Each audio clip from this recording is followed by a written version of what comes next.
Marginal cost है। कहाँ use होता है मार्जिनल कॉस्टिंग में? अगर आप देखो ना, मार्जिनल कॉस्टिंग जो है हमारी डेली लाइफ में यूज होता है। अब वो कैसे यूज होता है that we are going to see here. What it says is, it is simple to operate. Marginal costing is simple to calculate, easy to calculate, simple to operate. Then absorption costing, right? Because they do not involve the problems of overhead, apportionment or recovery. पता है, हमने overhead पढ़ लिया, हमने overhead के allocation भी पढ़ लिया, apportionment भी पढ़ा। वो overhead का allocation and apportionment and absorption of overhead पूरा difficult है। लेकिन मार्जिनल कॉस्टिंग में ये सब बिल्कुल नहीं, it is not there. Overhead को अलग करो, अपोर्शन करो, प्रोडक्शन सेंटर में करो, सर्विस सेंटर में करो, ऐसा कुछ भी नहीं है। So it is easy to calculate, easy to understand. That's the first advantage, merit of marginal costing.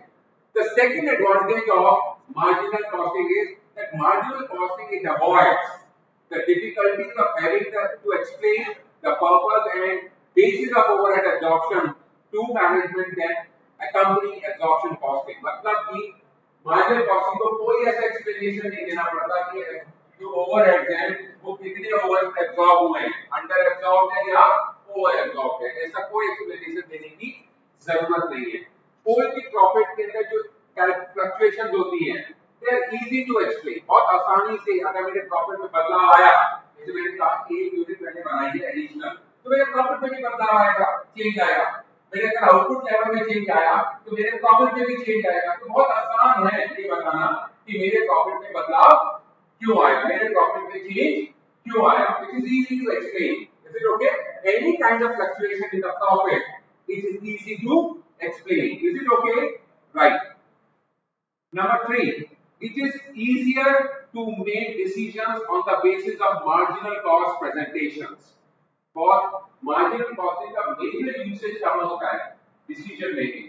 अब छोटा सा एग्जांपल मैं अगर आपको बताऊं, अगर एक कंपनी है उस नहाने की साबुन बनाती है, आदि सोप बनाती है, लाइक फॉर एग्जांपल ऐसे हिंदुस्तान यूनिलीवर, अब वो पांच जो है बेकिंग सोप्स बनाती है जिसमें 5 you can say fragrances है, लेमन है, मस्क है, लिली है एंड सो ऑन। उसमें से उन 5 सोप में से एक प्रोडक्ट बिल्कुल नहीं चलता, इट इज नॉट वर्किंग, तो कंपनी पिकअप नहीं हो रहा, कंपनी कॉस्ट इतना कर रही है, राइट, प्रॉफिट आ नहीं रहा। अब कंपनी के पास 2 ऑप्शन है, या तो उस प्रोडक्ट को, उस बेकिंग सोप को प्रॉफिट में कन्वर्ट करे या उस प्रॉफिट को डिसकंटिन्यू कर दे, राइट। और डिसकंटिन्यू करके हो सकता है कि नया प्रोडक्ट उसके अंदर प्रोडक्ट आएंगे ऐड करके। अब देखा जाए तो ये एक बहुत सिंपल सा कंपनी की स्ट्रैटेजी है कि प्रोडक्ट को कंटिन्यू करना है, डिसकंटिन्यू करना है, कंपनी कोई नया फ्रेग्रेंस लाना है, नहीं लाना है, ये ऑल डिसीजन मेकिंग है। बट ये डिसीजन मेकिंग होगा कैसे? This decision making is done with the help of marginal costing, right? कई बार आप देखते हो कंपनीज प्रोडक्ट्स परचेज कर लेती है, ब्रांड्स परचेज करती है, कंपनीज एक दूसरे को एक्वायर करती है, राइट। सो कई बार क्या होता है, मान मेरे लिए ये पेन बनाना है, अब ये पेन मुझे चाहिए, 2 ऑप्शन है, या तो ये पेन मैं खुद बनाऊं या ये पेन मैं खुद मार्केट से प्रोक्योर करके सप्लाई करूं। Are you getting the point? So अब ये मेक और बाय डिसीजन है, क्या है? मेक और buy decision, whether I should make it, produce it on my own or whether I should procure it from someone and trade. So the trading is just like instead of manufacture. Now make or buy is again a decision which is being, is the decision making, and who helps the management to take this decision? Is marginal costing. Is it okay? So marginal costing के application की बात कर रहे हैं. So it is easier to make decisions on the basis of marginal cost. Why? Because marginal cost shows which products are making a contribution and which are not able to recover their cost. कौन सी product ऐसे हैं जो profit कमा रहे हैं और कौन से प्रोडक्ट ऐसे हैं जो अपनी कॉस्ट को भी रिकवर नहीं कर पा रहे। अगर आप फाइनेंशियल अकाउंटिंग की बात करें ना, आपने फाइनेंशियल अकाउंटिंग में प्रोडक्ट वाइज कॉस्टिंग अकाउंटिंग करी है? क्या आपने बैच वाइज अकाउंटिंग करी है? क्या आपने प्रोसेस वाइज अकाउंटिंग करी है? और क्या आपने जॉब वाइज अकाउंटिंग करी है? कॉन्ट्रैक्ट वाइज अकाउंटिंग करी है? नहीं करी ना। क्योंकि कंपनी जब अकाउंटिंग करती है, फाइनेंशियल अकाउंटिंग, तो वो इन टोटलिटी करती है फॉर द होल ऑर्गेनाइजेशन। क्या करती है वो? इन टोटलिटी करती है for the whole organisation. Financial accounting वो product wise, batch wise, process wise, job wise, contract wise वो कोई अकाउंटिंग नहीं करती। लेकिन कॉस्ट अकाउंटिंग जो है वो ये सब करती है। प्रोसेस अकाउंटिंग भी करेगी, वो जॉब अकाउंटिंग भी करेगी, वो बैच अकाउंटिंग भी करेगी, वो कॉन्ट्रैक्ट अकाउंटिंग भी करेगी। Are you getting the point? Is it okay? अब जैसे फॉर एग्जांपल ब्रिज बनना है, ब्रिज ऊपर, अब ब्रिज बनाने के लिए कंपनीज बिड करती है, सरकार टेंडर फ्लोट करती है, कंपनीज बिड करती है। बहुत सारी कंपनी है, Larsen and Toubro is one of them, ऐसे बहुत सारी कंपनीज है। तो जब वो बिड करती है तो वो प्रोजेक्ट उन्हें मिलता है, राइट? अब मिलता है, उन्होंने एस्टिमेट किया कि इस प्रोजेक्ट को कॉस्ट आएगा, टोटल आएगा 100 करोड़ रुपया। अब वो 100 करोड़ भी आ सकता है, वो 100 करोड़ से कम भी हो सकता है, वो 100 करोड़ से ज्यादा भी हो सकता है। Are you getting the point? Is it okay? So marginal costing जो है, it helps management in taking such decisions. Is it okay? Clear? Margin costing is essentially useful to management as a technique in cost analysis and cost presentation. Marginal costing जो है ये management की बहुत help करता है, because ये वो technique है जहाँ पे कंपनी अपने कॉस्ट को एनालाइज कर सकते हैं और कॉस्ट को प्रेजेंट कर सकते हैं। तो व्हाटएवर कॉस्ट डेटा, जो भी कॉस्ट डेटा कंपनी के पास अवेलेबल है उसको वो प्रेजेंट कर सकते हैं। तो फाइनेंशियल अकाउंटिंग में क्या प्रेजेंट कर सकते थे ऐसा कोई डेटा? प्रोडक्ट वाइज नहीं कर सकते, प्रोसेस वाइज नहीं कर सकते, बैच वाइज नहीं। कभी भी कोई आप प्रोडक्ट खरीदते हो तो वहां पे बैच नंबर लिखा होता है, लिखा होता है ना। जैसे एक बार क्या हुआ, कंपनी एक कार बना रही थी, कार बनाया और वो कार डेलिवर हो गया। उस कार के स्टीयरिंग में प्रॉब्लम आया, तो क्या आया, एक पब्लिक न्यूज आया न्यूज़पेपर के अंदर कि उस कंपनी ने उस बैच से रिलेटेड जितनी कार्स मार्केट के अंदर निकाली थी, उन सब कस्टमर को बोला कि भाई इस कार के स्टीयरिंग में प्रॉब्लम है, you have to give it back to us so that we can rectify the error. Otherwise वो कैसे पता लगाएंगे कि कौन सी कार के अंदर प्रॉब्लम है, कौन सी कार में इश्यूज है?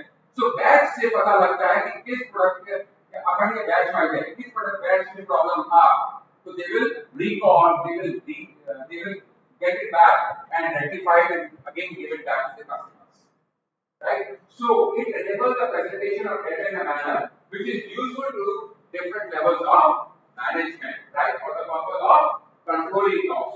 Now यहाँ पे दो important चीज आ गई, एक वर्ड आता है, दो वर्ड आएंगे, एक को बोलते हैं कॉस्ट रिडक्शन, एक को बोलते हैं कॉस्ट कंट्रोल। दोनों में फर्क क्या है? कॉस्ट कंट्रोल का मतलब होता है कि मैंने ये एज्यूम किया कि जब अगर मैं ये पेन बनाता हूं, इसकी जो कॉस्ट होगी वो 10 रुपया होगी, 10 rupees, right? That is the standard cost. लेकिन जब एक्चुअल में ये पेन बना तो इसकी कॉस्ट या तो 10 रुपए से कम होगी या 10 रुपए से ज्यादा होगी। क्लियर है? Right? So what are we trying to say is we are going to see whether my budgeted cost or standard cost is less than the actual cost or more than the actual cost. Is it okay? Right? जब हम comparison करते हैं एक actual cost को budgeted cost या standard cost से, तो क्या निकलता है? डेविएशन निकलता है। क्या निकलता है? डेविएशन, जिसको वेरिएंस बोलते हैं, राइट? अब वो वेरिएंस और जो डेविएशन है उसका हम एनालाइज करते हैं कि भाई ये कॉस्ट में कम आई तो क्यों कम आई, और ज्यादा आई तो क्यों कम ज्यादा आई। We need to analyse it, right? तो उस एनालिसिस के बाद what we do, we take remedial measures. फिर हम उसके बाद क्या करते हैं? रेमेडियल मेजर्स करते हैं। अगर मेरी कॉस्ट ज्यादा आती है तो मैं उस कॉस्ट को क्या करना चाहूंगा? कंट्रोल करना चाहूंगा। क्या करना चाहूंगा? कंट्रोल। तो कॉस्ट कंट्रोल में क्या होता है? कंपैरिजन होता है एक्चुअल कॉस्ट का किसके साथ? स्टैंडर्ड कॉस्ट के साथ, बजटेड कॉस्ट के साथ, so that we can derive the variances, we can know the deviations and we can work upon it, analyze them and take some remedial measures so that we can control the cost. लेकिन cost reduction में comparison नहीं होता। There is no comparison between the actual cost and standard cost. It is just कि हमें एक unit के cost को reduce करना है, reducing the cost of production cost per unit, that is what you call cost reduction, उसी को cost reduction बोलते हैं। कॉस्ट कंट्रोल में कंपैरिजन होता है, कॉस्ट रिडक्शन में ऐसा कोई कंपैरिजन होता है नहीं होता है? नहीं होता। Is it clear? Understood? Right? Okay, so cost control technique is बहुत important. Margin costing, it helps in controlling the cost of the product or services rendered. Next, future profit planning of the business enterprises can well be carried out by margin costing. Marginal costing, it helps the management in plan their future profit, in plan their future profit. Is it okay? हमें देखो क्या profit होगा क्या नहीं होगा उसको plan करने के लिए marginal costing management भी help करता है. So the contribution ratio, marginal cost ratios, they are calculated and they ascertain the change in the level of selling, in the change in the selling price or variable cost, etc. So marginal costing is an important tool in profit planning. Is it okay? Is it clear? Right. Next, when a business concern consists of several units and produces several products, and evaluation of performance of such components can well be made with the help of marginal cost. Dabur एक company ऐसी है जो FMCG company है, fast moving consumer goods बनाती है। 365 दिन होते हैं साल में, उसके 365 से ज्यादा प्रोडक्ट है, राइट? और आप एक बात ये भी बहुत इंपॉर्टेंट है, you want to comment, you want to go? So Dabur के अंदर एक प्रोडक्ट बनाने में कितने इंग्रेडिएंट्स यूज होते हैं? अगर मैं बात करूं डाबर च्यवनप्राश की, और अगर आप उसका ऊपर का कंपोजिशन देखोगे, you will find 20, 30, 40 components being added to make Dabur chyawanprash, right? Similarly, Hajmola बनाने के लिए you see the composition, what all composition has been used, कितनी मात्रा में कौन सा ingredient use हुआ है, right? Raw material use हुआ है, so what we call it the material mix. What we call it is a material mix. कितने materials को mix करके एक final product बना है, understood? Right? So what it says is कि एक company के अंदर it consists of several units, produces many products, और एक प्रोडक्ट को बनाने में कितने रॉ मटेरियल लगते होंगे, तो उन रॉ मटेरियल का स्टॉक रखना, कितना स्टॉक है, कितने में परचेज हुआ, कितना पर यूनिट लग रहा है, राइट? It is okay. वो सारा जो कंपोजिशन है वो कौन रखता है? Marginal cost. It is okay, right? So what it says, and evaluate the performance of such component can well be made with the help of marginal costing. Is it clear? Understood? Next, it is helpful in forecasting. Marginal costing helps करता है management की, like I said, future profit को plan करता है कि हमें आने वाले समय में कितना प्रॉफिट चाहिए, राइट? कई बार क्या होता है जब हम अपना बिजनेस स्टार्ट करते हैं ना, एवरी स्टार्टअप पहले साल में प्रॉफिट नहीं कमाता, राइट? जब कभी आप कोई प्रोडक्ट इंट्रोड्यूस करते हो मार्केट में, जरूरी नहीं है कि आपने जब इंट्रोड्यूस किया तो आपको उसके ऊपर प्रॉफिट हो जाए। तो फर्स्ट आप लोगों को पता होना चाहिए कि प्रोडक्ट लाइफ साइकिल होती है, पीएलसी बोलते हैं, उसकी 4 स्टेज होती है। पहला, इनफैक्ट 5 स्टेज होती है। पहला डेवलपमेंट, प्रोडक्ट को डेवलप किया जाता है, राइट? जब तक प्रोडक्ट डेवलप नहीं होगा तब तक उसे मार्केट में आप इंट्रोड्यूस नहीं कर सकते, राइट? तो प्रोडक्ट का डेवलपमेंट होता है, फिर इंट्रोडक्शन होता है, सेकंड स्टेज इज इंट्रोडक्शन। जब वो मार्केट में इंट्रोड्यूस हो जाता है तो उसके बाद वो क्या होता है? ग्रो होता है। ग्रो क्यों कब होगा?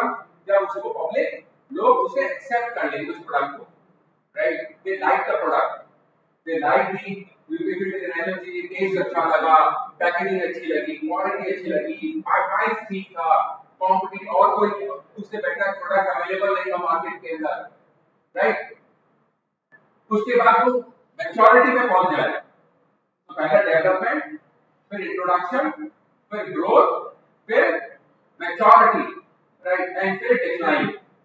अब पॉइंट ये है, अब जैसे फॉर एग्जांपल अमूल बटर है, Amul butter is the only butter which is normally, अगर आप देखो पूरे भारतवर्ष में किसी भी कोई में चले जाओ, अमूल बटर सारा अगर आपको बात करनी है ना तो यू कैन गो आउट।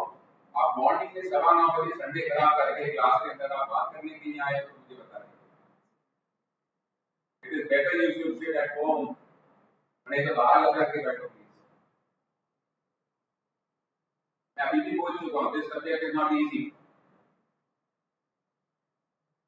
बहुत तय आती है इसके अंदर।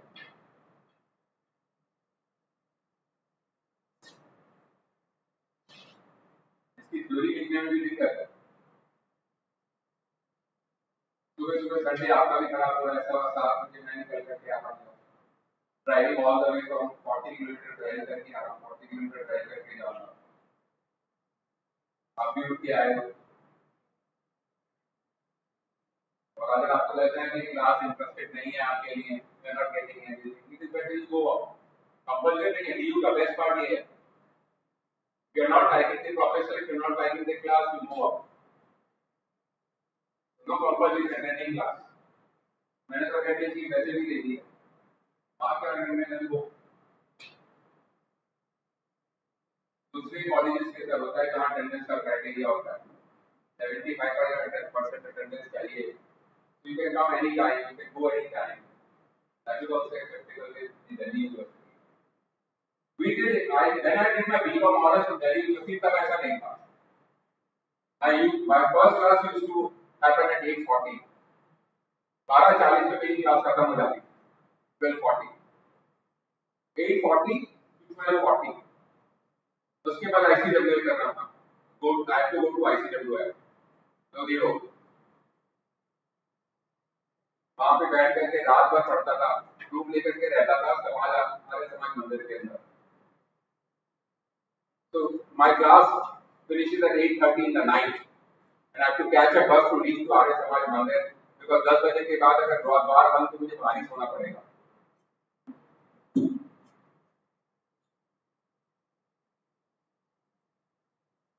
अब सुबह आए हो, ऐसी कितनी बातें हैं यार आपके पास। Continuously I am seeing that you guys are talking. कभी मोबाइल बना रहे हो, कभी वीडियो बना रहे हो या वीडियो दिखा रहे हो। I do not know what you are doing.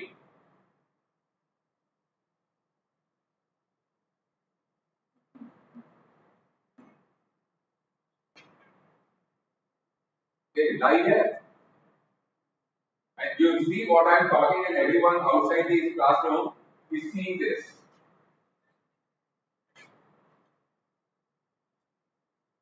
Please understand.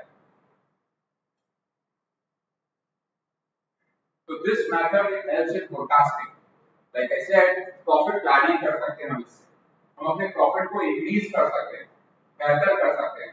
अगर मैं कैपेसिटी यूटिलाइजेशन में अपनी मशीन को रन कर रहा हूँ या ऑपरेट कर रहा हूँ और मुझे पता है कि ये मेरी प्लांट की कैपेसिटी इससे ज्यादा है और मैं 60% पे ऑपरेट कर रहा हूँ जबकि मेरा प्लांट 80% पे ऑपरेट कर सकता है, तो I will try every effort to make my plant operate at 80%, produce more, right? Okay, and generate more profits. तो ये केवल मार्जिनल कॉस्टिंग में हो सकता है। Financial accounting is what historical in nature. Financial accounting क्या है? Historical in nature. आपने पिछले एक साल में जो किया उसको क्या करते हो? कोलेक्ट करते हो सारी इंफॉर्मेशन को, कंपाइल करते हो और उसको प्रेजेंट कर देते हो in the form of financial statement. तो ये हमने पूरे साल भर में, ये हमारा टर्नओवर था, ये हमारे एक्सपेंसेस थे, ये हमारा प्रॉफिट है, ये हमारा लॉस है, ये हमने एसेट्स ऐड करे, इतनी लायबिलिटी हमने लोन बोरो किया, इतना लोन रीपे किया, दैट्स इट। सो हम प्लानिंग नहीं है, क्योंकि जो हो गया उसी को हम केवल रिकॉर्ड कर रहे हैं, उसको क्या कहते हैं, कंपाइल कर रहे हैं और उसको प्रेजेंट कर रहे हैं in the form of financial statement. यहां ऐसा नहीं है, क्योंकि अगर मुझे पता है कि मेरा एक प्रोडक्ट इस प्रोडक्ट वैल्यू से अच्छा नहीं कर रहा तो मैं क्या करूंगा, उस प्रोडक्ट को डिसकंटिन्यू करूंगा, why I should carry that product. Understood? तो understand, every company which is manufacturing product, ऐसा जरूरी नहीं है कि वो हर प्रोडक्ट जो वो बना रही है उसे मार्केट में लाने ही लाना है। नो, गूगल है बहुत प्रोडक्ट्स बनाता है, तो जितने प्रोडक्ट बनाता है क्या मार्केट में लॉन्च करता है क्या? नहीं करता है, बिकॉज वो ये कहता है कि अगर मेरे इतने बिलियन यूजर्स होंगे तो ही ये प्रोडक्ट मैं लॉन्च करूंगा मार्केट के अंदर, नहीं तो मैं लॉन्च नहीं करूंगा। तो दिस मच इतना बिलियन यूजर्स होना चाहिए मेरा। तो कुछ प्रोडक्ट ऐसे होते हैं जो डेवलप होते हैं, टेबल पे बनते हैं और टेबल पे खत्म हो जाते हैं, वो मार्केट के अंदर लॉन्च ही नहीं होते, आते ही नहीं है। Similarly, there are many products जो बनते हैं और मार्केट के अंदर नहीं आते, और आते हैं तो शेल्फ लाइफ के अंदर ही खत्म हो जाते हैं। ऐसी बहुत मूवीज बनती हैं जो बनती है, लॉन्च होती है, देखती है, लेकिन बॉक्स ऑफिस में फ्लॉप हो जाती है, बंद हो जाती है, उनके बारे में लोगों को पता भी नहीं लगता ये मूवी भी कोई बनी। सो मार्जिनल, लेकिन ये मार्जिनल कॉस्टिंग इसीलिए इंपॉर्टेंट है क्योंकि ये unit product wise, process wise, batch wise, job wise costing करती है और हमें हेल्प करती है कि हम अपने कौन से प्रोडक्ट को, कौन से जॉब को, कौन से कॉन्ट्रैक्ट को कंटिन्यू करें या उसे शट करते, बंद करते। क्लियर है? Understood? Next, when there are different products, determination of number of units of each product is what we call optimum product mix. It is made with the help of marginal costing. एक company, like I said, एक product line है, अच्छा एक product को बनाने में एक material लग सकता है, दो भी लग सकते हैं, चार भी लग सकते हैं, पांच भी लग सकते हैं। अब उस प्रोडक्ट के अंदर कितना मिक्स होना चाहिए बनाने में, तो अगर कंपनी सोचिए कि एक प्रोडक्ट को बनाने में 10 you can say raw material use होता है, तो 5 प्रोडक्ट बनाओगे तो कितना रॉ मटेरियल यूज होगा? You will have a number of raw materials which are being used to manufacture a particular product, right?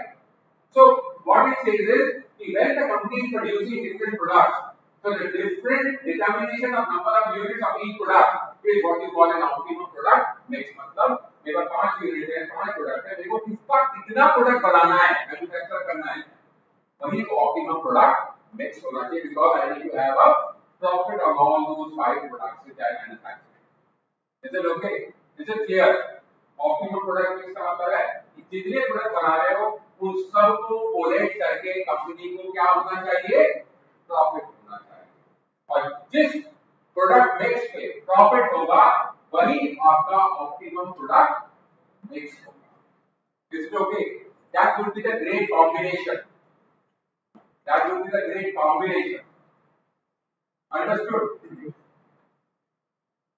IPL match होता है, एक टीम होती है, जब टीम अपनी एक जब डिक्लेयर करते हैं मैच के लिए टॉस होने के बाद ये प्लेयर खेलेगा, ये player, because that is the right combination.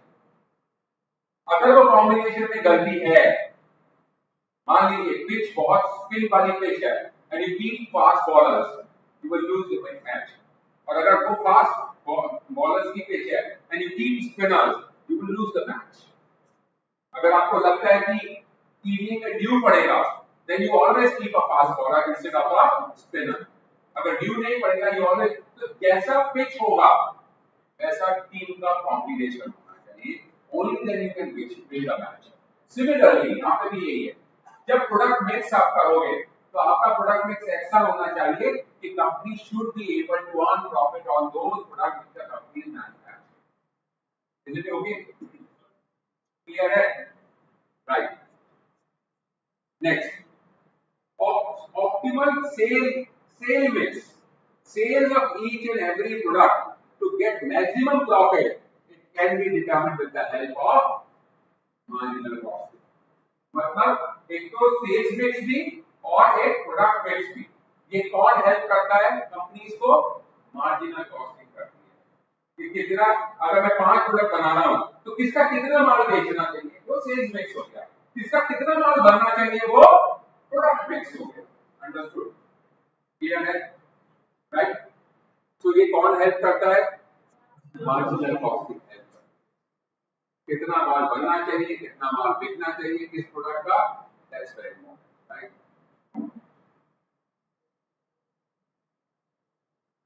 So apart from the above, whatever we have talked about, there are other decisions which are taken by the management, and marginal costing help them, right, in taking these decisions. First, like I said, make or buy decision, whether to produce on our own or whether to buy it from the market. Okay. खुद बनाए या market से procure करके supply करें.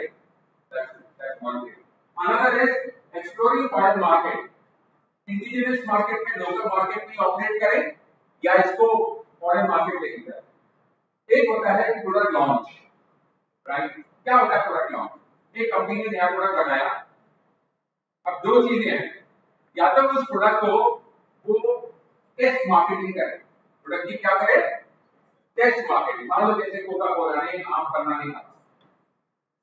अब आम पन्ना जो है बहुत कंपनीज के ऑलरेडी मार्केट के अंदर अवेलेबल है. बीकानेर वाले का भी है, हल्दीराम का भी है. तो कोका कोला ने अपना खुद का आम पन्ना निकाला.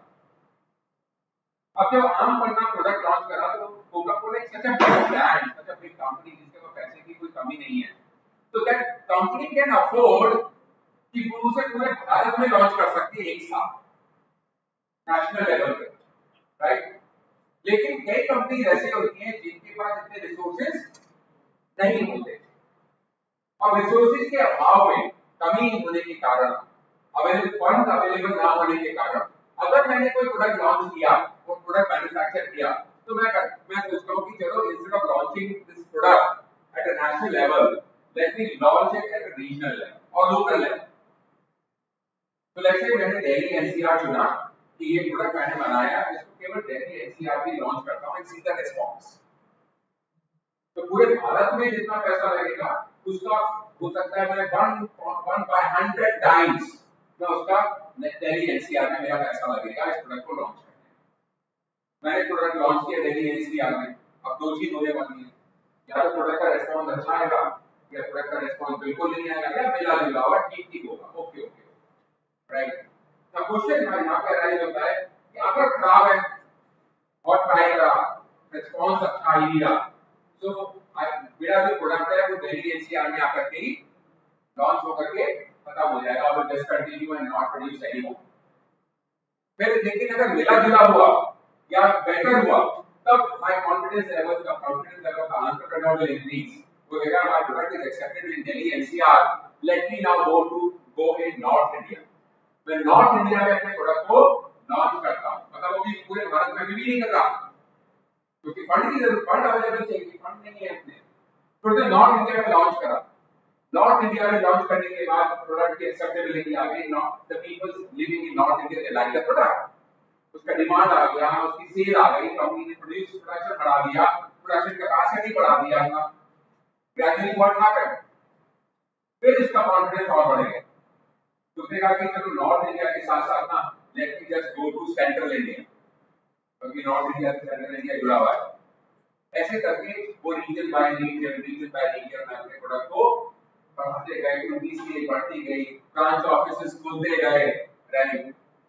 And that is how company grows, right? मैंने क्या ऐसी तो ऑपरेट किया था. It is such a big chain. US का एक चेन है, छोटे से लेवल पे स्टार्ट किया था और आज फ्रेंचाइजी मॉडल है उसका. मैंने के खुद के सारे आउटलेट खुद के परचेज खुद के थोड़ी ना है, फ्रेंचाइजी मॉडल पे रन करता है. DD Goenka world international school खुद के सारे स्कूल थोड़ी ना है, फ्रेंचाइजी मॉडल पे रन करता है. तो वो एक्सप्लोर कर रहा हूं. Are you getting my point? Is it okay? Chaayos है फॉर एग्जांपल, एक छोटे से लेवल पे स्टार्ट किया था, आज उसके पता नहीं पूरे भारत में कितने आउटलेट्स हैं. सो एक्सप्लोरिंग फॉरेन मार्केट मींस क्या हमें केवल डोमेस्टिक मार्केट में ऑपरेट करना चाहिए या we should cross the boundary and operate in other parts of the world? That's important. Clear है? लेकिन it's such a big decision and who helps it? कौन मदद करता है मैनेजमेंट की? Partner. Whether we should operate in Indian market or we should operate in foreign market. Is it okay? Next, accept an order or not. Please the order को accept करें या ना करें, ये कौन है बताएगा? ये मार्जिनल कॉस्टिंग helps. प्रॉफिट अगर होगा ऑर्डर के ऊपर तो एक्सेप्ट करेंगे, प्रॉफिट नहीं हो रहा तो ऑर्डर को रिजेक्ट कर देंगे. Are you getting the point? Clear है? मान लो मैं एक लेवल पे ऑपरेट कर रहा हूं, और मेरी टोटल सेल्स जो है वो 1 लाख यूनिट की है एक साल, और उस पे मुझे 52,000 रुपए का प्रॉफिट होता है, 52,000 का प्रॉफिट होता है। अंडरस्टूड? मेरे को एक ऑर्डर मिला 40,000 रुपए। नाउ क्वेश्चन हियर इज इस 40,000 के ऑर्डर के ऊपर क्या मुझे प्रॉफिट हो रहा है या प्रॉफिट नहीं हो रहा? That is important. Is it clear? Understood? Profit हो रहा है या नहीं हो रहा है? अगर मेरे को उस ऑर्डर के ऊपर प्रॉफिट होता है तो I will what I will do, I will go for that profit, I will add that profit, right? मैं उस ऑर्डर को एक्सेप्ट करूंगा। अगर मुझे प्रॉफिट नहीं हो रहा है तो I will reject that. This is okay. Next, determination of selling price in different conditions. कई बार क्या होता है, सेलिंग प्राइस जो होता है ना, वो होना तो यूनिफॉर्म चाहिए, लेकिन कई बार तो यूनिफॉर्म नहीं होता।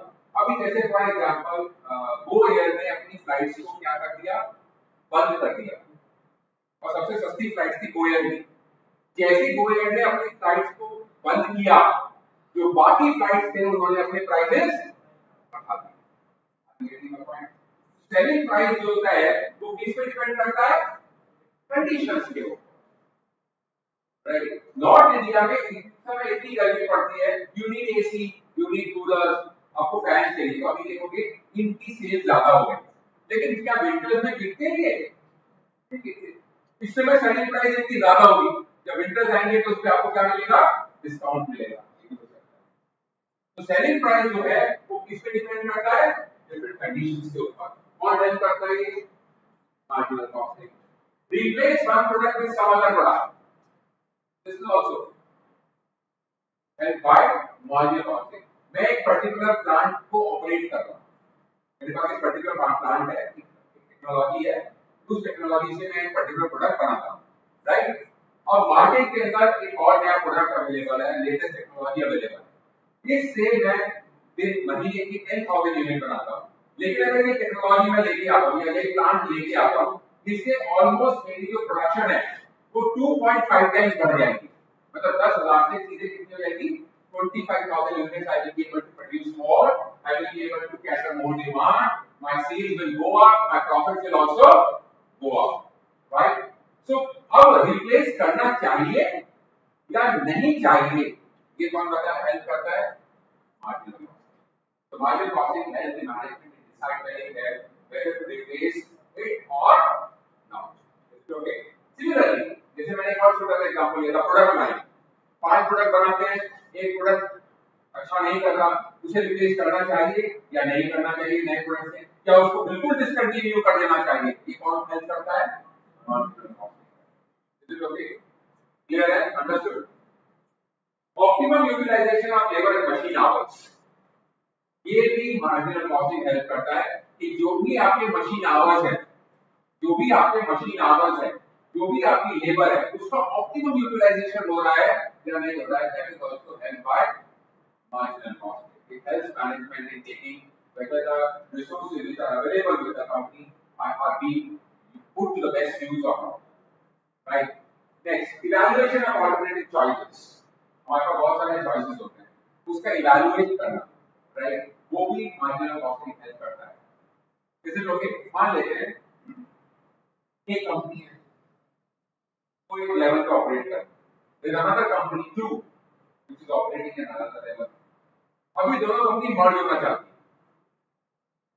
मर्ज होकर नई कंपनी फॉर्म हो या ना मर्ज हो, ये ऑल्टरनेटिव है अवेलेबल कंपनीज के पास, तो उसको ये इवैल्यूएट करना है। इसको क्या नाम?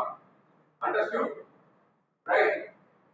सब contract some of the production process not, या जो प्रोडक्शन प्रोसेस होता है उसमें सब कॉन्ट्रैक्ट होता है। जैसे मान लेते हैं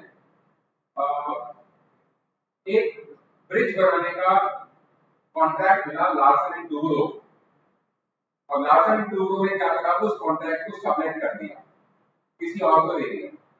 उसने बोला कि अच्छा 5 किलो, अब ये पूरा का पूरा जो फ्लाईओवर है ना, ये करीब होगा 15 किलोमीटर का, और 15 किलोमीटर का वो खुद भी बना सकते हैं, या वो उसको 5-5 किलोमीटर में 3 सब कॉन्ट्रैक्ट भी कर सकते हैं। Are you getting the point? Clear है? सो ये सब कॉन्ट्रैक्ट करना चाहिए या नहीं करना चाहिए, this is again right, it is helped by the marginal costing or not. Expand the business or not. अब expansion दो तरीके से होता है बिजनेस का, एक expansion होता है existing business का और एक होता है expansion of new business. Existing business में बोला था, जैसे मैंने बोला बताया आपको कि जैसे टाटा मोटर्स है, टाटा मोटर्स की कार है, नेक्सॉन है, टियागो है, टिगोर है, एंसो सफारी है। अब टाटा मोटर्स ने एक और कार और ऐड कर दी अपनी प्रोडक्ट लाइन में, तो कंपनी ने क्या करा, एक्सपेंशन करा but of existing business. Is it okay? जब एक्सपेंशन ऑफ एग्जिस्टिंग बिजनेस होता है तो रेवेन्यू बढ़ता है। क्या बढ़ता है? रेवेन्यू बढ़ता है। Is it okay? क्लियर है? राइट, मतलब adding new products to the product line, that is what we call expansion of existing business. Here दूसरा expansion होता है, like I said, this is what you call diversification. Expansion not in getting into the expansion of new business. When I say expansion of new business, right, वहां पे क्या होगा, आप the company will diversify into some other areas, some other businesses. अब विप्रो की बात करें, अब हमारी विप्रो क्या है? अभी वर्ड ऑफ विप्रो क्या कंपनी है? जोर से बोलो, आईटी कंपनी। इसका पहले बिजनेस क्या था? कंसल्टेंट ऑयल, ठीक है। तो विप्रो जो थी initially was an oil manufacturing company. अब ऑयल और आईटी में कोई कनेक्शन है? नहीं है। That is what you call a diversification but unrelated diversification. So when company diversify into some other different area, which from whatever the main line of business, right, उससे बिल्कुल different करती है, उसको हम unrelated diversification, right? लेकिन अगर मैं मान लीजिए मैं शर्ट बनाता हूँ, right? शर्ट क्लॉथ से बनती है. I get into let's say manufacturing of trousers, then I get into manufacturing of suits. Maybe I start manufacturing jackets and all that. What I am trying to get, I mean, same line of business है, but what I am doing, diversification क्या है? Into related areas. Diversification is into related areas. Is it okay? Understood?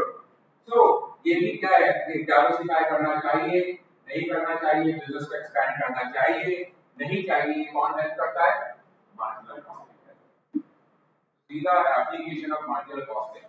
ये ऐसा कोई vertical नहीं है जहां पे मार्जिनल कॉस्टिंग यूज ना होगी, राइट? शटडाउन और कंटिन्यू, इस प्रोडक्ट को शट करें, बंद करें, डिसकंटिन्यू करें, या प्लांट को शटडाउन करें या इसे कंटिन्यू करें, that is also decided by marginal costing. Is it okay? इन सब के ऊपर प्रॉब्लम है, जितने के डिसीजंस है ना मार्जिनल कॉस्टिंग के अंदर, इन सब के ऊपर क्या है? प्रॉब्लम्स है। तो आपके एग्जाम में इन सब में से किसी के ऊपर भी केस आ सकता है। तो अब सोचिए कि it is just not one way to solve the problem, हर प्रॉब्लम बिल्कुल डिफरेंट होने वाली है। मैं केवल सारी कवर करने वाला भी नहीं हूं, मैं आपको केवल कॉन्सेप्ट दूंगा। I will cover 2-3 types of problem and then we will move on. Every problem here is a different problem, right? Is it clear? Okay, before we move further, let's talk about cost control versus cost reduction.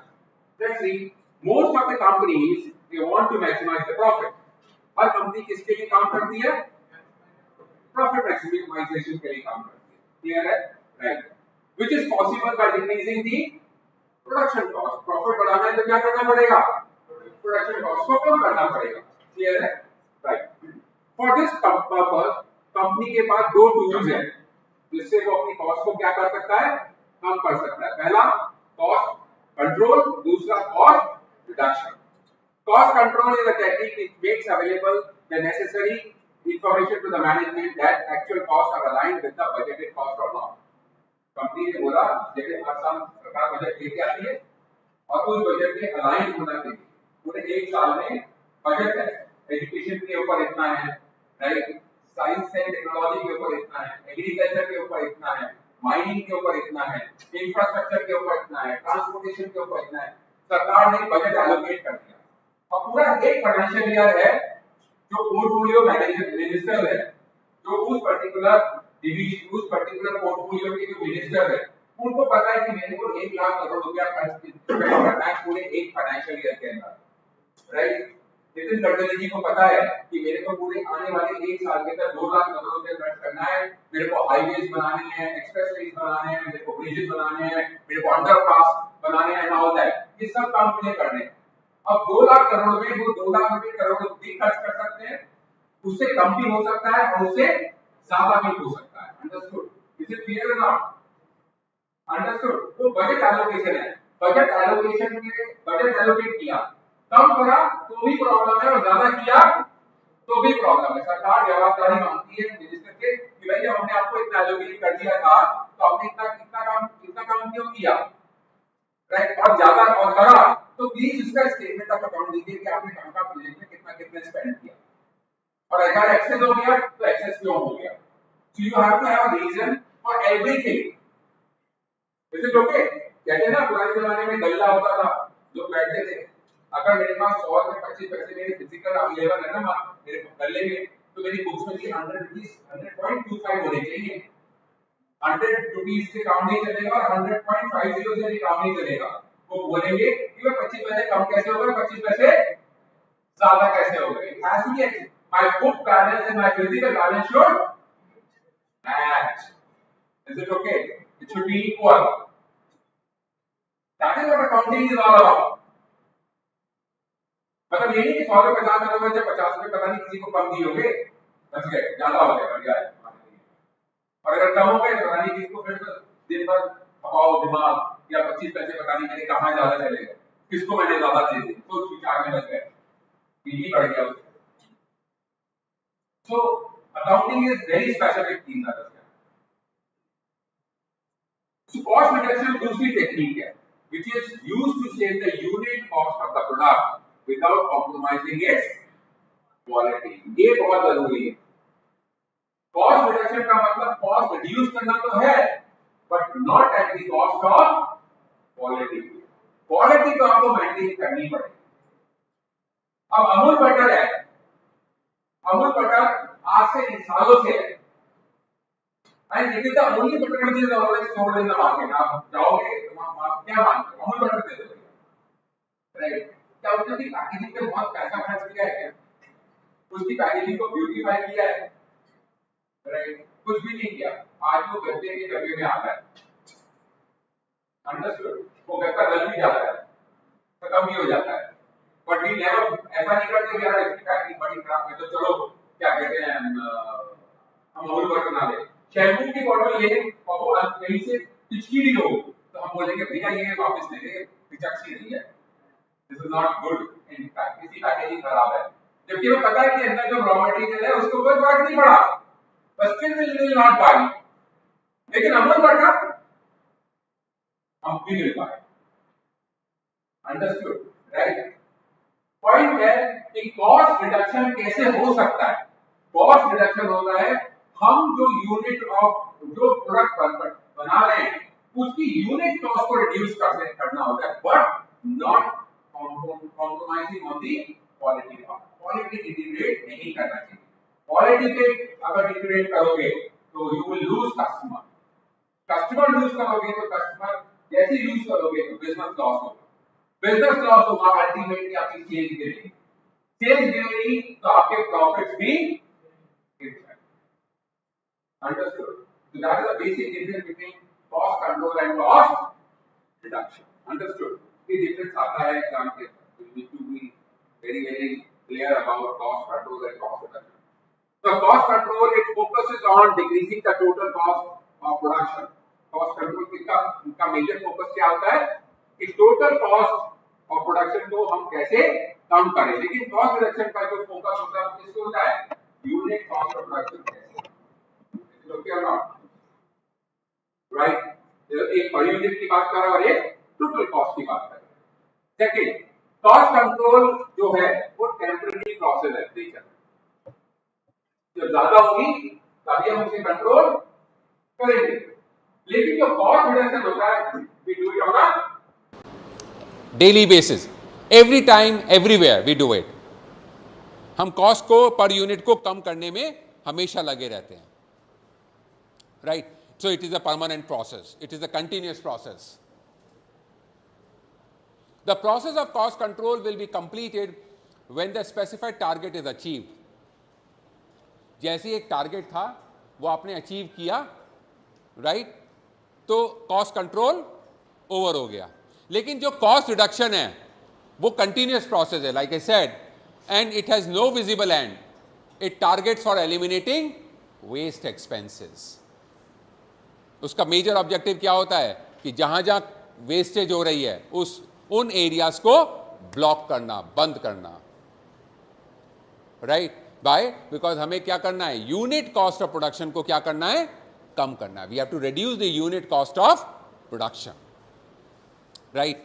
Cost control does not guarantee quality maintenance of product, लेकिन cost reduction it assure 100% quality assurance. Cost control में कोई guarantee नहीं है, कोई assurance नहीं है quality of the product कैसा होगा, लेकिन कॉस्ट रिडक्शन के अंदर 100% क्वालिटी मेंटेनेंस का गारंटी होता है कि जो प्रोडक्ट आएगा वो 100% क्वालिटी वाला आएगा। कॉस्ट कंट्रोल एक प्रिवेंटिव फंक्शन है, वेयरएज कॉस्ट रिडक्शन जो है वो एक करेक्टिव फंक्शन है। सो ये बेसिक डिफरेंस है कॉस्ट रिडक्शन के अंदर और कॉस्ट कंट्रोल के अंदर और कॉस्ट रिडक्शन के अंदर। Is it okay? Is it clear? Any doubt? Right. Now let us start marginal costing now from here. मतलब start तो कर दिया, this was all theory. Now let us understand कि जितनी हमने बात करी है ना, we will definitely have cases, we will have problem. अब उसको solve करने का एक तरीका है। अब ये जो format है, this will help you in solving marginal costing problems, right? Let us see that.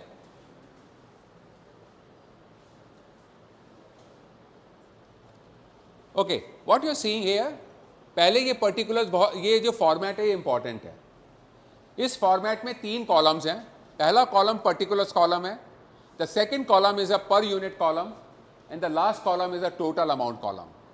और ये तीनों columns important है।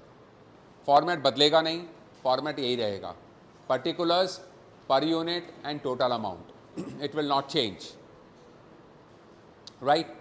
सो we will have sales first.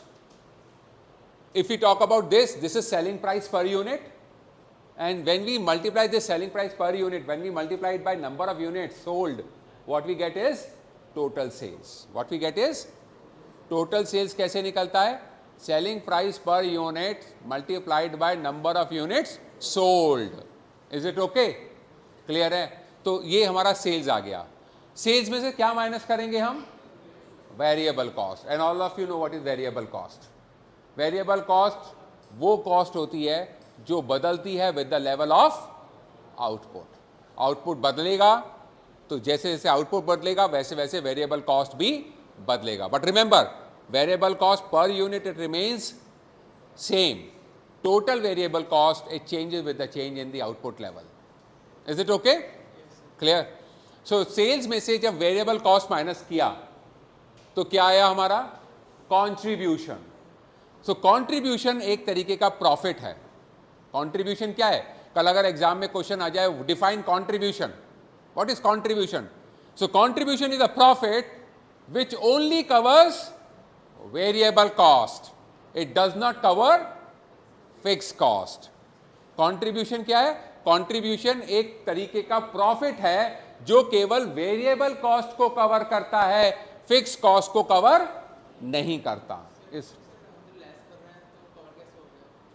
क्योंकि कंट्रीब्यूशन वेरिएबल कॉस्ट माइनस करने के बाद आया है इसलिए वो कवर हो रही है। फिक्स कॉस्ट इसके बाद माइनस कर रहे हो तो कंट्रीब्यूशन फिक्स कॉस्ट को कवर नहीं कर रहा। Is it okay? So contribution is the profit which only covers variable cost, it does not cover fix cost. इस कंट्रीब्यूशन में से आपने क्या माइनस किया? फिक्स कॉस्ट माइनस किया। Is it okay? कंट्रीब्यूशन में से क्या माइनस किया? फिक्स कॉस्ट माइनस किया। But what is fix cost? Like I said, fix cost वो कॉस्ट होती है जो बदलती नहीं है with the level of output, मतलब वो सेम रहती है। आउटपुट लेवल चाहे 100 हो, चाहे 1000 हो, चाहे 10,000 हो, it will remain same, it does not change with the change in the output level. So जब कंट्रीब्यूशन में से फिक्स कॉस्ट माइनस करेंगे, what we get is profit, what we get is, उसको हम क्या कहते हैं, प्रॉफिट कहते हैं। Is it okay? ये आगे का एक फॉर्मेट मैंने लिख दिया है, what you get is earning before interest and taxes, EBIT। इसमें से हम क्या माइनस करते हैं, फिर इंटरेस्ट माइनस करते हैं। क्या माइनस करते हैं? इंटरेस्ट। और इंटरेस्ट कब होता है? जब हम लोन लेते हैं। एब्सोल्युटली, जब हमने बैंक से लोन लिया तो बैंक को हम क्या पे करेंगे, इंटरेस्ट पे करेंगे। या हमने डिबेंचर्स इशू करे तब हमें इंटरेस्ट पे करना होता है। तो EBIT में से क्या माइनस करा, इंटरेस्ट माइनस करा, आई चला गया तो क्या बच गया, अर्निंग बिफोर टैक्स, EBC। और इसमें से आपने फिर टैक्स पे करा तो क्या बचा, अर्निंग आफ्टर टैक्स बचा। इज इट ओके और नॉट? यहां तक कोई डाउट है इस फॉर्मेट में? कोई doubt? Sales less variable cost is contribution, less fix cost is earning before interest and tax, minus interest earning before tax, minus tax earning after tax. Is it okay? Clear है? ये format ध्यान रखना please.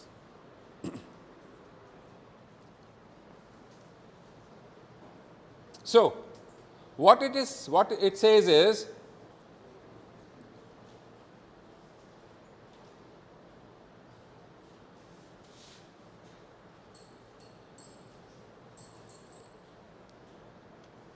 contribution, EBIT, EBT, EAT, they are all different types of profits. ये सब profits हैं, अलग अलग भाषाएं हैं, अलग अलग terminologies हैं, but they are all profits. Contribution is a profit which only covers variable cost, like I said.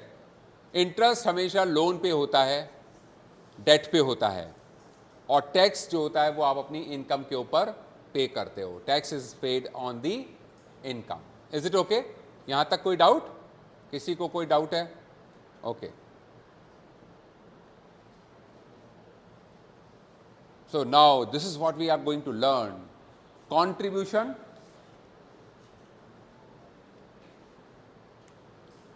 what we are going, contribution, yeah.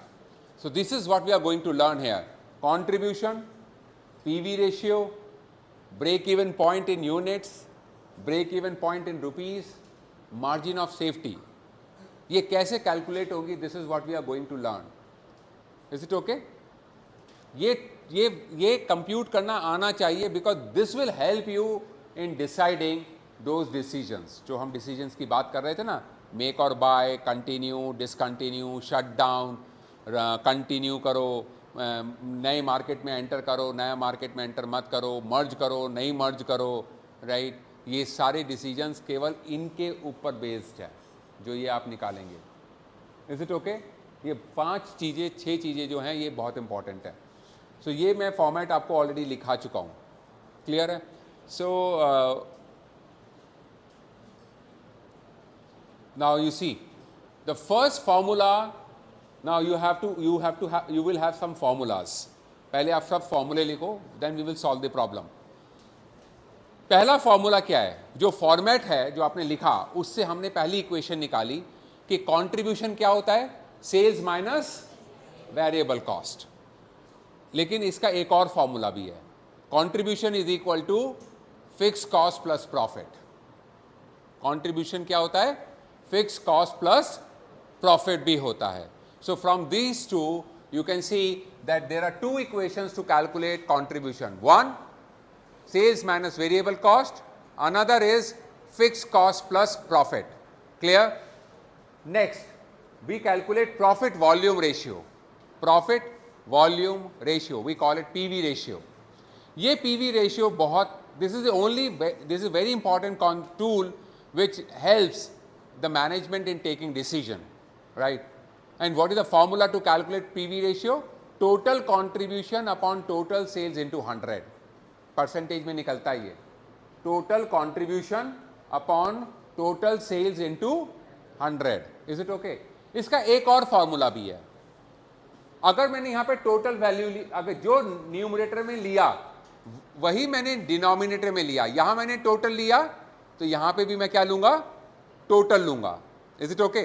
इस फॉर्मूले में मैंने पर यूनिट लिया, अगर मैंने न्यूमरेटर में पर यूनिट लिया तो यहां पे डिनोमिनेटर में भी मैं क्या लूंगा, पर यूनिट। तो ये टोटल कंट्रीब्यूशन था, यहां कंट्रीब्यूशन पर यूनिट हो गया, यहां टोटल सेल्स था, यहां सेलिंग प्राइस पर यूनिट हो गया। So the another formula to calculate PV ratio is contribution per unit divided by selling price per unit multiplied by 100. Is it okay? Is it clear? That's the second formula to calculate PV ratio. Now another formula, third formula to calculate PV ratio. Change in profit upon change in sales into 100. That's the third formula to calculate PV ratio. That is change in profit upon change in sales into 100. Is it okay? Is it clear? Right? Okay. So हमने दो फॉर्मूले देख लिए, पहला contribution कैसे निकलता है, दूसरा हमने कैलकुलेट करा प्रॉफिट वॉल्यूम रेशियो कैसे निकलता है। Right? So what is profit volume ratio, PV ratio? It is a ratio which establishes the relationship between the contribution and sales. Clear? Okay.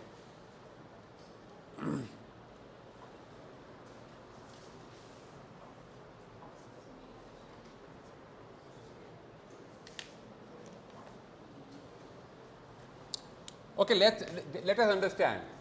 We have sales, let's say 100 rupees. We have sales rupees 100. From here, what we will subtract? Variable cost. Let's say my variable cost is 60, right? So what I will get is contribution, right? Which is 40.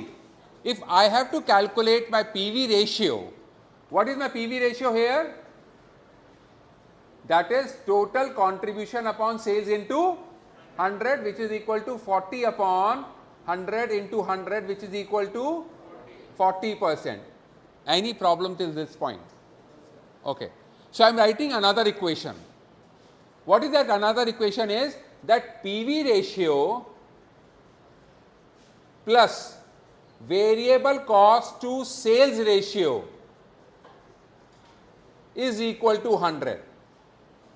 PV ratio plus variable cost to sales ratio is equal to 100. Is it clear or not?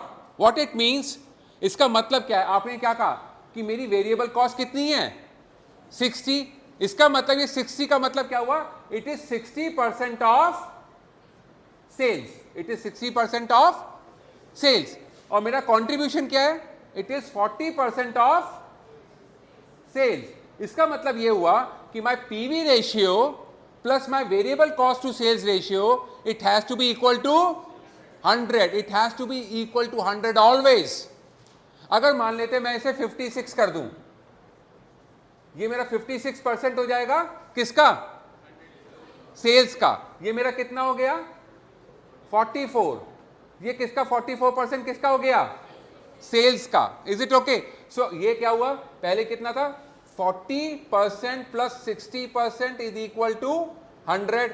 अब कितना हो गया? 44% plus 56% is equal to 100. Is it clear और not? So we derived a relationship, contribution, PV ratio और variable to cost to sales ratio, ये दोनों हमेशा किसके बराबर होते हैं?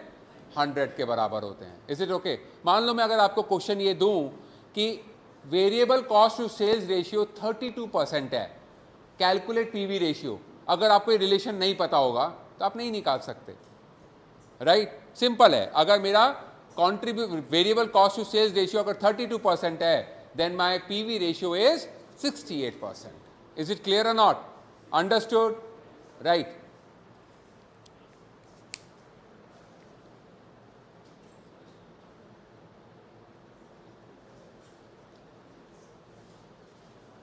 So what it says, any increase in contribution means that there is increase in profit only because fixed costs are assumed to be constant at all levels of production and are not covered by contribution. अगर मेरा contribution बढ़ेगा तो वो तभी बढ़ेगा जब मेरी sales बढ़ेगी, right? और मेरा प्रॉफिट भी तभी बढ़ेगा जब मेरा कंट्रीब्यूशन बढ़ेगा, क्योंकि फिक्स कॉस्ट में बदलाव नहीं होगा. इज इट क्लियर और not? My fix cost will remain same. Fix cost में बदलना नहीं है, तो मेरा अगर मेरा कंट्रीब्यूशन बढ़ा तो मेरा प्रॉफिट भी बढ़ेगा. इज इट ओके और नॉट? अंडरस्टूड? और कंट्रीब्यूशन कब बढ़ेगा? दो एस्पेक्ट है कंट्रीब्यूशन बढ़ने में. पहला, या तो सेल्स बढ़े या मेरी वेरिएबल कॉस्ट कम हो जाए. Is it okay? Understood? So if I have to improve my contribution, the company has to increase their sales or they have to reduce their variable cost. So relationship, like I said, I have already shared this relationship between PV ratio and variable cost to sales ratio. If PV ratio is 40%, then VC to sales ratio is 60 and so on. Is it okay? Clear? Now we move down to another important concept, that is break-even point. What is break-even point? Break-even point is the point where total sales is equal to total cost. Where total sales is equal to total cost. It means, in other words, break-even point is the point where there is no profit, no loss. Break-even point वो point होता है जहाँ पे company को ना तो profit होता है और ना ही लॉस होता है, टोटल सेल्स टोटल कॉस्ट के बराबर होती है. जब कोई कंपनी अपना बिजनेस चलाती है ना, एंटर करती है, या कोई स्टार्टअप कंपनी होती है, उसका पहला ऑब्जेक्टिव पता है क्या होता है? प्रॉफिट कमाना कभी नहीं होता. क्योंकि शुरू के पहले 2-3 सालों में तो कंपनी को अपने आप को सेटअप करने में लग जाता है, स्टैब्लिश करने में लग जाता है. In first 2-3-4 years the company का मेजर ऑब्जेक्टिव क्या होता है कि भैया हम जितना हम केवल ब्रेक इवन कर लें. हमने अगर ब्रेक इवन कर लिया तो हम सर्वाइव कर जाएंगे in a longer time, in a longer period. लेकिन अगर हम ब्रेक इवन नहीं कर पाए, अगर it is a loss making unit, पहले साल नुकसान हुआ कोई प्रॉब्लम नहीं है, बट सेकेंड ईयर में थोड़ा प्रॉफिट होना चाहिए, थर्ड ईयर में थोड़ा प्रॉफिट, ROI आना चाहिए, रिटर्न ऑन इन्वेस्टमेंट. पहले साल में नहीं भी आया तो कोई इशू नहीं है, लेकिन सेकेंड ईयर थर्ड ईयर में भले ही चाहे 1% का ROI आए, 2% का ROI आए, बट ROI आना ज़रूरी है. लेकिन अगर लॉस हो गया तो आप ज़्यादा सालों तक कंटिन्यू नहीं कर पाओगे. You have to shut down your venture, right? So that is very important. So break even point is a no profit no loss situation. That is where a company neither earn profit nor incur loss. Is it okay? Now, so a company reaches break even point. कब पहुंचती है break even point? जब उसका TR उसके TC के बराबर हो जाता है, टोटल रेवेन्यू टोटल कॉस्ट के बराबर होता है, तब वो ब्रेक इवन पॉइंट पे पहुंचती है. क्लियर है? अंडरस्टूड? क्लियर है? Now how we calculate it? How do we calculate break even point? दो तरीके हैं ब्रेक इवन पॉइंट को कैलकुलेट करने के. एक ब्रेक इवन पॉइंट कैलकुलेट होता है यूनिट्स में, दूसरा ब्रेक इवन पॉइंट कैलकुलेट होता है रुपीस में. क्लियर है? एग्जाम में अगर आपको ब्रेक इवन पॉइंट कैलकुलेट करने को आता है, और अगर आप दोनों तरीके से कैलकुलेट कर सकते हैं तो दोनों तरीके से करिएगा. अगर आप एक तरीके से कैलकुलेट कर सकते हैं तो एक तरीके से कैलकुलेट करिएगा. So it is mandatory that you should, if you are able to calculate by using both the formula, use both the formula and calculate break even point. नहीं, थोड़ा डिफरेंट आएगा. पहला यूनिट्स में है, दूसरा रुपीस में है. So break even point in units, the formula to calculate break even point in unit is fix cost divided by contribution per unit. Fix cost divided by contribution per unit. That is how we calculate break even point. Is it okay? The second one, break even point in rupees. To calculate break even point in rupees, there are two formula. One, break even fixed cost divided by PV ratio. That's the first one. Fixed cost को किससे divide करो?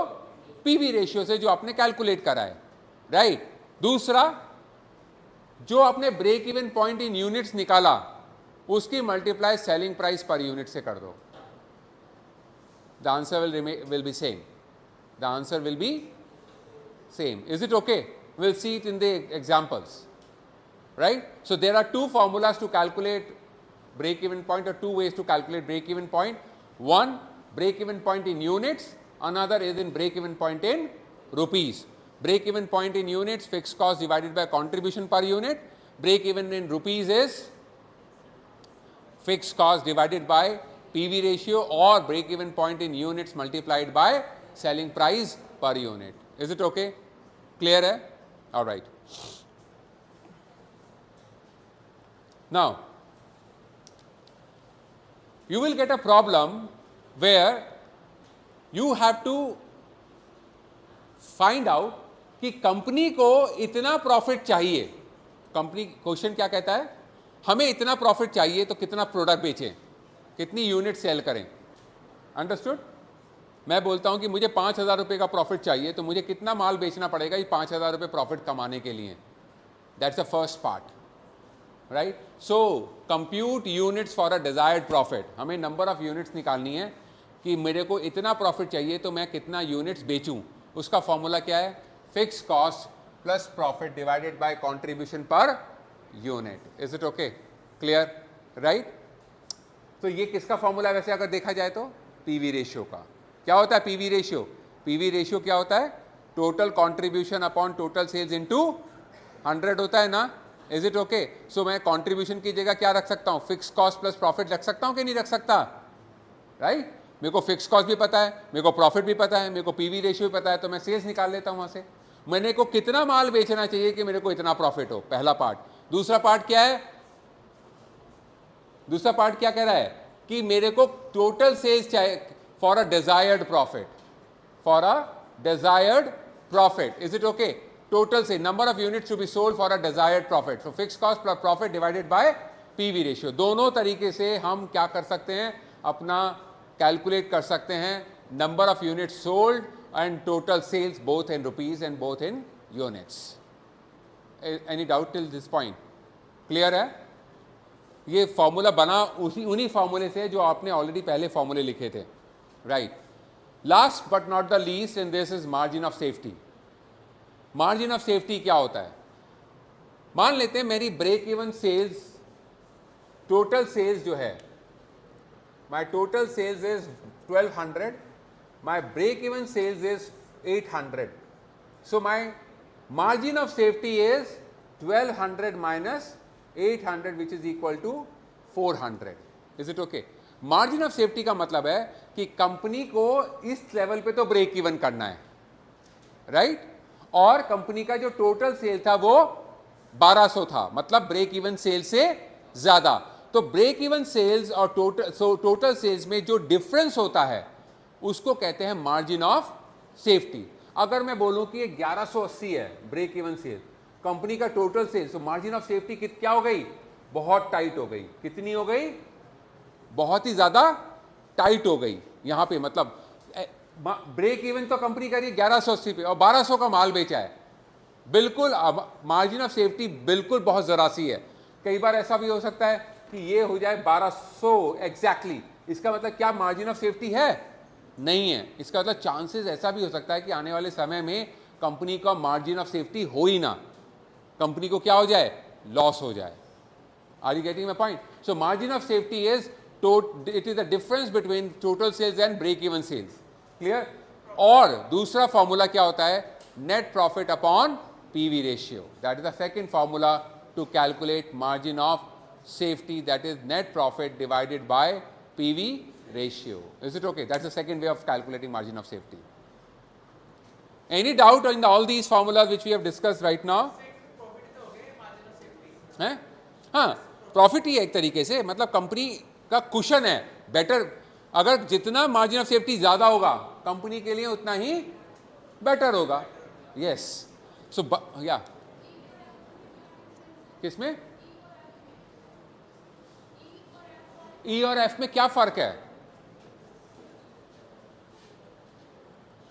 देखिए, पहले में केवल हम क्या करें कि कितना माल बेचें यूनिट्स में कि मुझे इतना प्रॉफिट हो जाए. दूसरा क्या है? रुपीस में मैं कितना माल बेचूं कि मेरे को इतना प्रॉफिट हो जाए. पहला यूनिट्स में है, दूसरा रुपीस में है. That's only difference. ये मैं ऑलरेडी आपको बता चुका हूँ. I have already shared this information. Let me just share it again. The difference between variable cost and fixed cost. Variable cost per unit बदलता नहीं है, fixed cost per unit बदलता है, right? Fixed cost per unit जो है वो बढ़ता है अगर यूनिट ऑफ प्रोडक्शन घटती हैं, तो there is a inverse relationship between fixed cost per unit and the level of output. Variable cost total amount में बदलता है as the level of output changes, the total variable cost also changes in total amount. Fixed cost in total amount it does not change, it remains same, right. माल बनाने से पहले variable cost zero होती है, लेकिन fix cost होती है अगर आप माल ना भी बनाओ तो. मान लेते हैं ये मेरा प्लांट है और ये प्लांट रेंटल है, मेरे को इस पर क्या पे कर रहा हूँ, रेंट पे कर रहा हूँ, और अभी प्लांट एस्टैब्लिश हो रहा है, तो क्या कोई वेरिएबल कॉस्ट है यहाँ पे मेरी? नहीं है, मेरी क्या है, फिक्स कॉस्ट है. सो जब तक कंपनी प्रोडक्शन नहीं करेगी तब तक वेरिएबल कॉस्ट नहीं होगी. एमसीक्यू में आ सकता है कि क्या कंपनी की वेरिएबल कॉस्ट होगी अगर कंपनी माल बना रही है, यस और नो. सो माल नहीं बना रही तो वेरिएबल कॉस्ट नहीं होगी, माल बना रही है तो वेरिएबल कॉस्ट होगी. That is what is written. Variable cost is zero before the goods are produced, finish cost is there whether goods are produced और not. Is it okay? Rent तो pay करना है, चाहे मैं यूनिट बिल्कुल भी ना बनाऊं. रेंट जो जिससे मेरे जो लैंडलॉर्ड है मेरा, वो रेंट लेना छोड़ देगा. मान लो मैंने एक घर रूम किराए पे लिया दिल्ली यूनिवर्सिटी में रहने के लिए, और मैं रेंट पे रह रहा हूँ फॉर एग्जांपल, मैं उसका 7-8 हज़ार रुपये महीना पे करता हूँ. मान लो एक महीने के लिए मैं घर चला गया, तो लैंडलॉर्ड मेरे से रेंट नहीं लेगा क्या? वो लेगा, क्योंकि मैंने रूम खाली थोड़ा ना किया है. Whether I stay in that room और नॉट, आई हैव टू पे दी rent. Similarly, the company, they have to pay the rental whether they produce or not. Is it okay? Example क्या है? Direct material, direct wages, direct expenses, ये सब क्या है? Variable cost है. Is it okay? So cost of raw material, wages which are paid to labor, ये है rent paid, interest paid, insurance paid, ये सब क्या है? आपकी fixed cost है. ये इसका डायग्राम है. जैसे जैसे level of output बढ़ेगा, variable cost भी बढ़ेगी, लेकिन फिक्स कॉस्ट में क्या आता है, जैसे what ever the level of output is, your variable cost will remain same, it does not change. Is it clear और नॉट? समझ में आ गया? This diagram is clear, these two diagrams, right. So this is the basic difference between variable cost and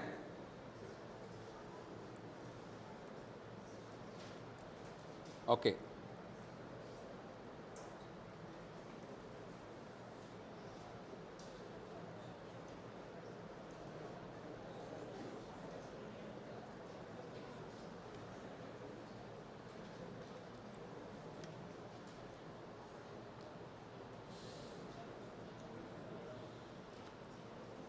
Now this is a problem. There is a sports material manufacturing company, and this is the information which is being shared. Sales 1 lakh units the company has sold. The total sales is 1 lakh. Variable cost is 40,000. Fixed cost is 50,000. This is the basic information given to you. So total sales in unit is 1 lakh, total sales in rupees is 1 lakh, variable cost is 40,000 rupees and fixed cost is rupees 50,000. Is it okay? Clear? ये basic information है which you can write in your notebook, right? Now what you have to calculate now?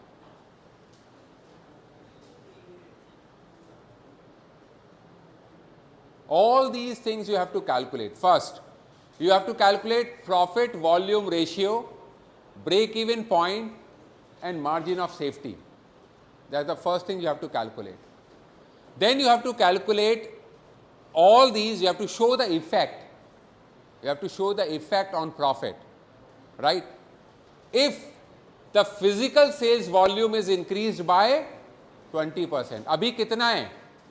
Physical sales volume कितना है? 1 lakh unit. और अगर ये 20% से बढ़ जाए तो what will be the effect on profit? Is it okay?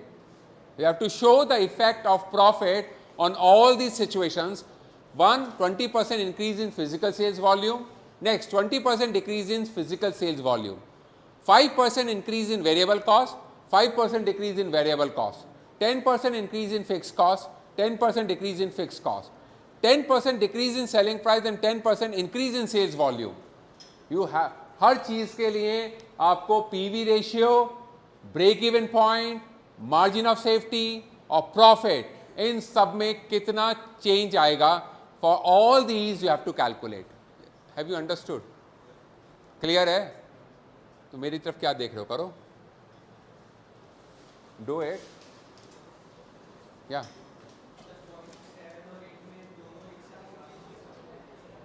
Seven और एट अलग अलग है. पहला ये पॉइंट है, दूसरा अलग पॉइंट ये है. ये हाँ, ये एक साथ दोनों करने पड़ेंगे कि यहां पे हमें सेलिंग प्राइस तो 10% से कम करनी पड़ेगी.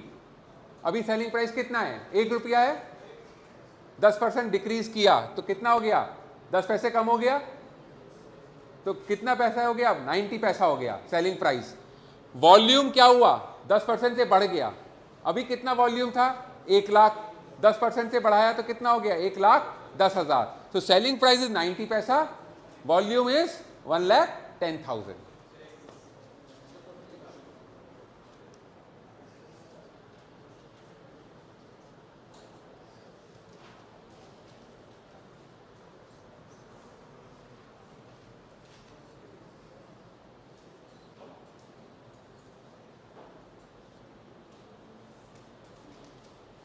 So the total number of units sold by the company is 1 lakh units. The total sales is 1 lakh. So means selling price per unit is how much? 1 rupee. Selling price per unit is 1 rupee. Variable cost in total amount is 40,000. Fixed cost is 50,000. Clear?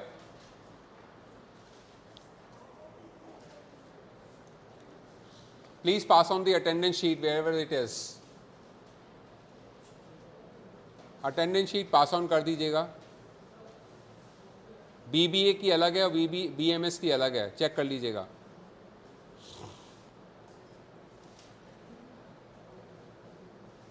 Now let me show you the options.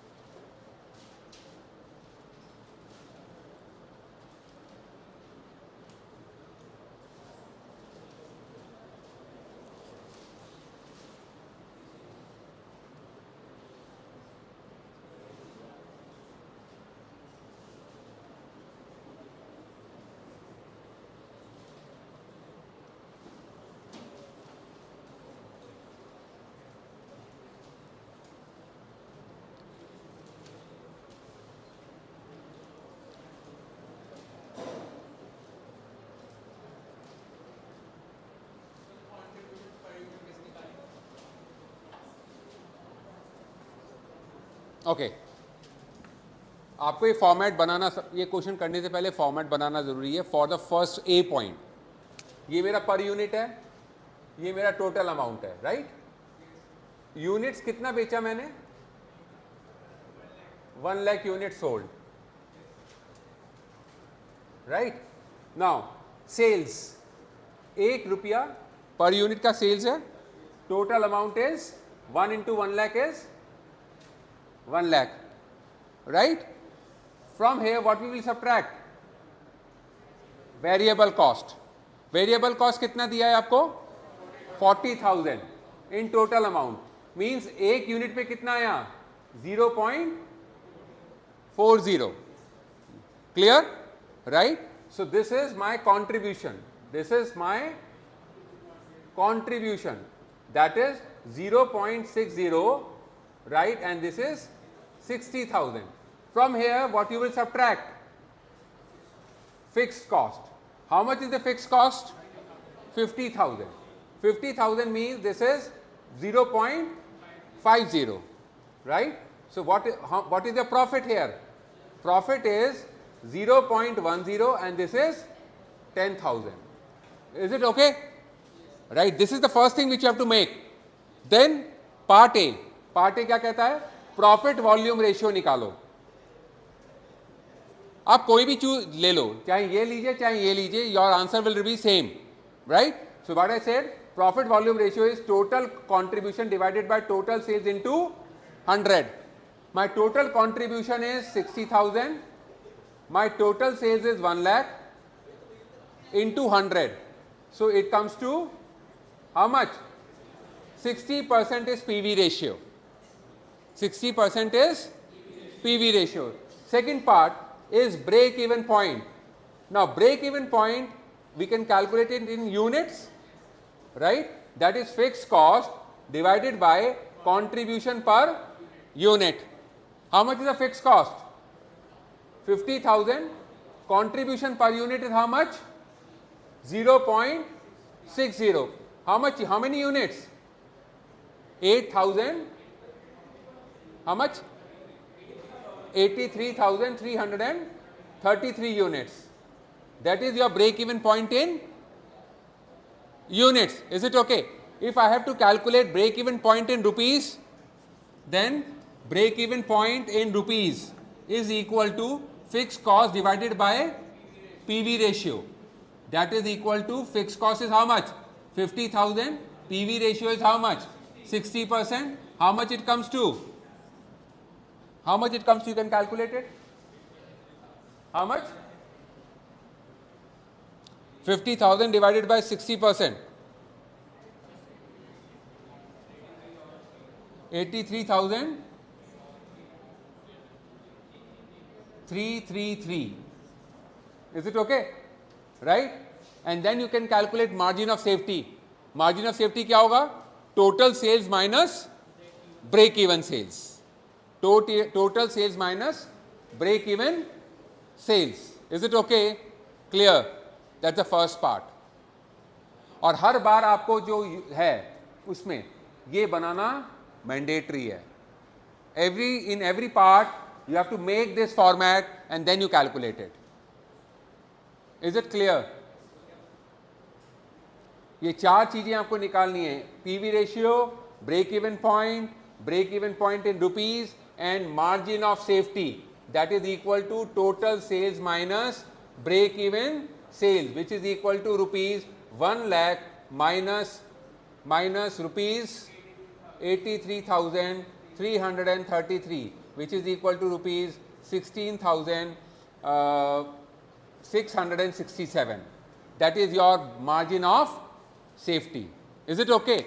In all these you have to show the effect. Is it okay? Now today we have done, I've given you the concept. In the next class we are going to complete marginal costing and cost volume profit analysis. We will be doing at least around 7 problems of different types in marginal costing and CVP analysis. Clear hai? Understood? So I would like all of you to practice it. Whatever books is given to you, you can start with the basic. You should learn how to calculate profit volume ratio. You should calculate how to calculate break even point, margin of safety. You learn this, and then when we will be doing some other problem, you will be able to help do it. Is it okay? Any doubt in whatever we have talked today?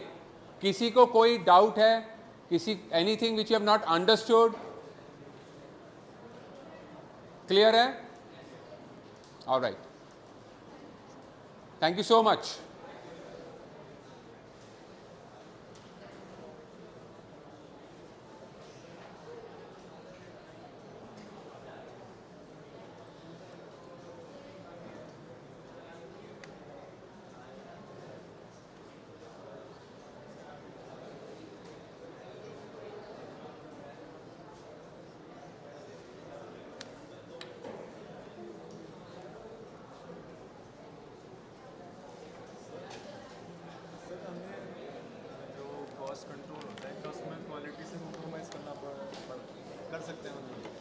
ऐसे तो कहीं पे भी नहीं कर सकते. Quality से क्यों कॉम्प्रोमाइज़ करोगे? बट कॉस्ट रिडक्शन के वो ये आपने बता दी कि इसमें तो 100% है। आप यूनिट पर यूनिट मान लो मुझे तुमसे माल सस्ता मिल रहा है ना, लेकिन मैं तुमसे माल सस्ता तो ले लूँ लेकिन तुम मेरे को ख़राब क्वालिटी दूँ, ऐसा होता है ना नॉर्मली, राइट।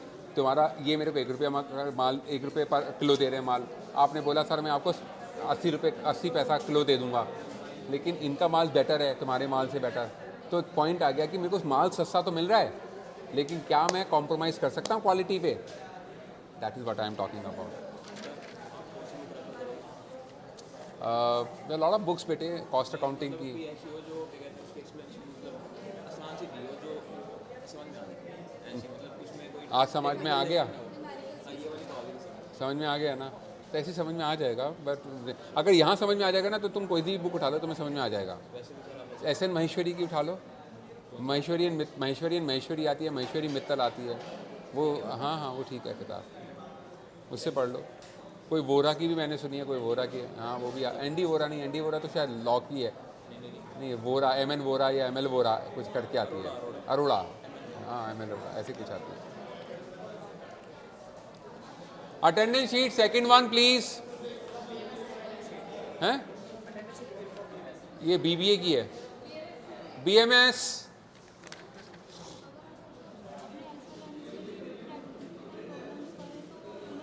किससे? SLM जो हमें मिला वो। अगर नंबर अच्छे चाहती हो और नॉलेज गेन करना है, ये एक लिमिटेड बुक है बेटे, राइट। एक कॉन्सेप्ट दे दिया, समझा दिया, प्रैक्टिस करने के लिए तो यू हैव टू प्रैक्टिस ना। 5 गेंद खेले और एक 100 गेंद खेलेगी, दोनों में फ़र्क है कि नहीं है? 5 गेंद खेलने के बाद कोई पर्टिकुलर